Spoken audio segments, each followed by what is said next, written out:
That wasn't Dak's agent? I know. I don't know what these guys are doing. I don't know how they've... My God, one day I'd love to be on the other side of the negotiation with the Dallas Cowboys. I mean, you're making my case for me.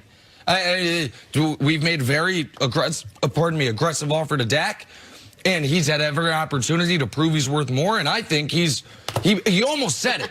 I know. He stopped himself. He's like, and I think he's at every step of the way put us in position. Well, thanks. More money now.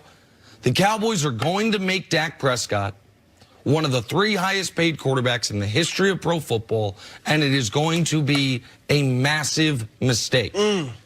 There is, we can see the history of this, which is paying guys that you know are good, but not great because you think you have to, and it never works out well. For fear what? That you'll lose them?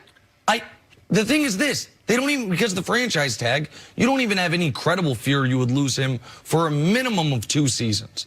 But for fear of setting a bad precedent, not showing faith in him with the locker room, some odd, I don't know. I don't know why the Rams said at the last moment, there's all the money, Jared Goff, when they had no reason to. I don't know why teams seem to be in a hurry to pay guys before they have to at this one position when every other position has to sing for their supper, hold out, beg and plead for every last dollar. I know it's the most important position, but Dak Prescott is not going anywhere. You have the franchise tag to hold over his head, and the fact that you are going to pay him, I believe, north of $35 million a year when you couldn't compete for a championship when he was making south of $5 million a year is a massive, massive mistake. It is what the NFL is. He is going to be one of the top 3 paid quarterbacks in the league. Is he one of the top 3 quarterbacks? No, not even close. But was Kirk Cousins? No. Was Matthew Stafford, Matt Ryan, Carson Wentz? No, it's the way the NFL is. And I think in that $35 million area, I would pay him.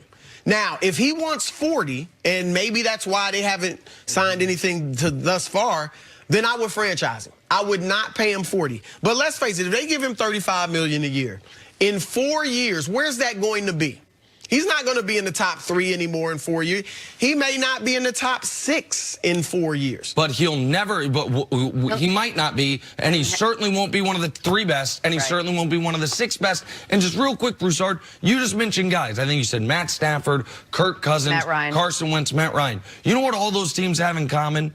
None of them got a shot at winning the Super Bowl this year. Well, most of them missed the playoffs. Matt Ryan was in the Super Bowl before he got this huge deal. Carson Wentz, though, people think, I mean, this is a guy, right, obviously before he got the deal, he led them to an 11-2 record. Yep. But he's a guy people think can get them to a Super Bowl eventually. I think, look, it's hard to find a franchise quarterback. I mean, how much longer do they want to, if they get rid of him, who knows when the next time they could get a franchise quarterback? This is a guy, you know he's a leader. I don't want to go through all the things I did yesterday, but he's, you know, the teammates love him. He can be the face of your franchise. You know, he has all the intangibles, and he's not bad. Look, he's 39-24 as a starter. Now, you want to shake your head, poo-poo that. Only Russell Wilson and Tom Brady have better records as starters since he's been in the league. Russell Wilson and Tom Brady, and that's 6 games without Ezekiel a few years ago with the suspension, and then that's this 7-8 season, and yet he's still 3rd in wins. So I just think, look, statistically, you can look at the numbers. You know, I'm not even going to highlight the yardage, where he's 2nd in the league in yards, because that's kind of an archaic way of judging somebody's season. But he is 4th in yards per attempt, which is an important stat. He's tied for 5th in touchdowns, and he's 4th in QBR. So I think this is a guy, this is your quarterback. You just have to make sure you get the pieces. Well, what's more important, all those numbers and personal statistics, or getting your team to the playoffs in games that you should be winning, in winnable games? So again, I'm going to go option C, because I'm not a quarterback wins stat guy. And it's not fair this year to say, well, Dak doesn't have the wins, but he has the stats. When in previous years, I was saying, because I want to stay consistent, I know he's got a bunch of wins, but look at the numbers, look at his lack of it. To me, you are making the case that so many NFL teams do, which is what's the alternative? The deal won't age that poorly down the road. When to me, it is this simple. Let's call it $36 million, just for simplicity's sake, okay? Because that would set the new market. It wouldn't be 40. It's probably around where the deal is. The question is Dak Prescott worth three Pro Bowl level players at other positions? Because $12 million a year gets you the best running back in football, gets you a good wide receiver, gets you an excellent corner. Pick the position. A $12 million a year will get you the top of the market for basically anything other than pass rusher, the very, very best wide receivers, and a couple other guys, left tackle, right? Dak is not. Russell Wilson, yes. Aaron Rodgers, yes. Drew Brees, yes. Brady up until this year, even though he didn't take the money, yes. Next year, Deshaun Watson, sign me up. Patrick Mahomes, 3.5 players, no problem. But the other guys who've gotten this type of money, it scaled to when they got it. Whether it's Matt Stafford, whether it's Matt Ryan, whether it's Jared Goff right now, what we've seen is they might be worth 1.5 of those players, and they cannot make up the spread. And so what do you do with Dak?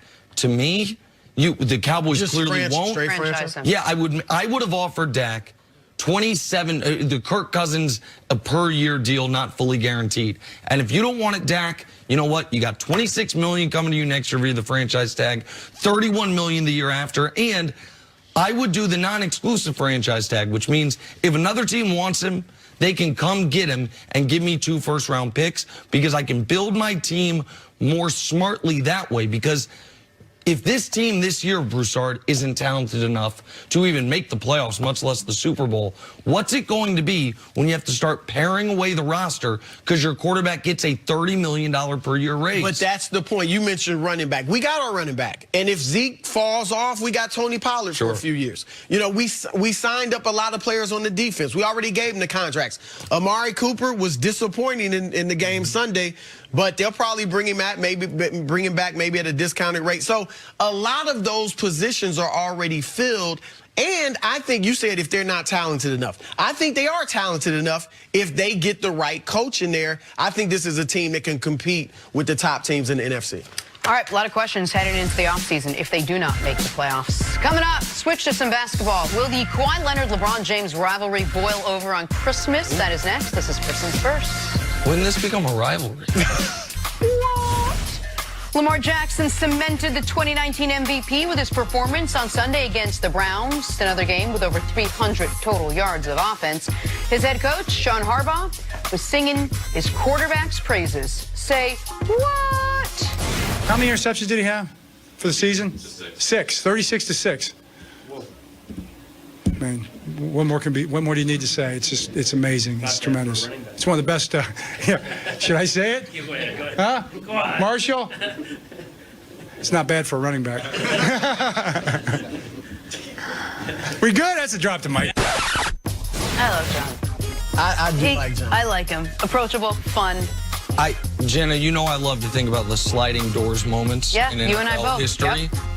The moment John Harbaugh did not listen to the fans in that playoff game, did not listen to maybe part of his brain that was saying To put Flacco back in. Flacco back in, where he stuck with Lamar. They were going to lose that game either way. Let Lamar actually get a little confidence based on the final couple drives against the Chargers, and showed unwavering support and dedication to this player. I do really wonder that if they'd gone back to Flacco, even if the moment the game ended, Lamar's our quarterback, what path that would have put his career on, instead of the fact that he might be the unanimous MVP this year. And I thought that's what they should have done. I never thought at halftime, okay, Lamar's not your guy for the future. But I did think you got to go to Flacco. You got to. A lot of people did. But to your point, what if they won that game? And then